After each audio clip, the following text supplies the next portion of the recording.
ఇప్పుడే జీ5 app download చేయండి. చూడండి మీ ఫేవరెట్ టీవీ షోస్ ఎప్పుడైనా ఎక్కడైనా. రుద్రగారు, అసలే మీ పరిస్థితి బాలేదు. ఈ సమయంలో కూడా పంతాలు పట్టింపులు ఎందుకు?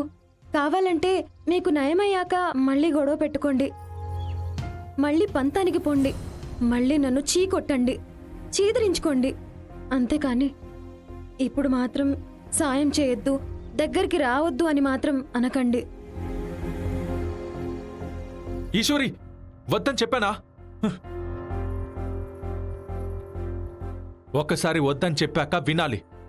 ఈ వంకతో దగ్గరవ్వాలని చూడకు.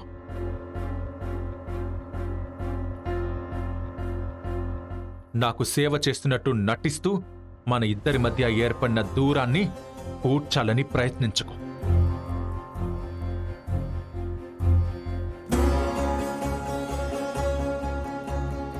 రుద్రా, ఏం మాటలు రావి? ఈశ్వరి పరాయిది కాదు, నీ భార్య. నువ్వు ఇలాంటి పరిస్థితుల్లో ఉంటే నీకు సాయంగా తను నిలబడతానంటోంది. నీకు సేవ చేస్తానంటోంది. అలాంటి భార్యని నోటికొచ్చినట్టు అంటున్నావు. అనవసరమైన నిందలన్నీ వేస్తున్నావు. ఇవి అనవసరమైన నిందలు కావమ్మా. ఆవిడిగారు చేసిన పనులకి బహుమతులు. అయినా నన్ను చూసుకోవడానికి మీరందరూ లేరా? ఈవిడిగారు కూడా నాకు సేవ చేసి తీరాలా? అలా కాదు నాన్నా. సరే అమ్మా, మీరెవ్వరూ నాకు సహాయంగా నిలబడలేకపోతే నన్ను ఇలాగే వదిలేయండి. నా పనులు నేనే చేసుకుంటాను, నా తంటాలు నేనే పడతాను. నా మీద ఎవరూ జాలి చూపించాల్సిన అవసరం లేదు, నాకు సేవలు చేయాల్సిన అవసరం కూడా లేదు. ఏంటి రుద్ర అలా మాట్లాడతావు? నిన్ను కళ్ళలో పెట్టి కాపాడుకోవడానికి ఈ తల్లి ఎప్పుడూ ఉంటుంది. అనవసరమైన విషయాలు ఎక్కువగా ఆలోచించి ఇలాంటి పిచ్చి పిచ్చి మాటలు మాట్లాడకు.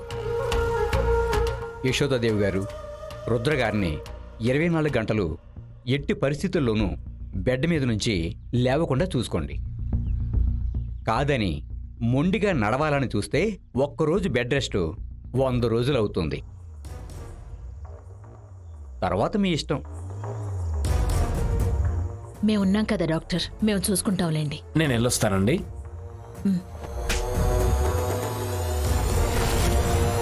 అమ్మా, ఈ బ్లేజర్ నా ఒంటి మీద కాస్త ఇబ్బందిగా ఉంది, కొంచెం తీసి పెడతావా? వద్దు, నువ్వు మాత్రం దగ్గరికి రాకు.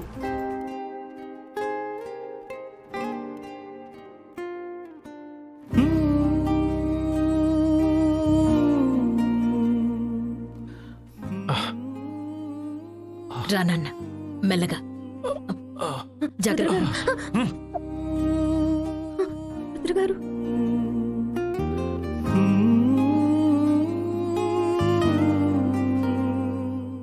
జీ5 యాప్ డౌన్లోడ్ చేసి అన్ని ఎపిసోడ్స్ పూర్తి ఉచితంగా చూడండి.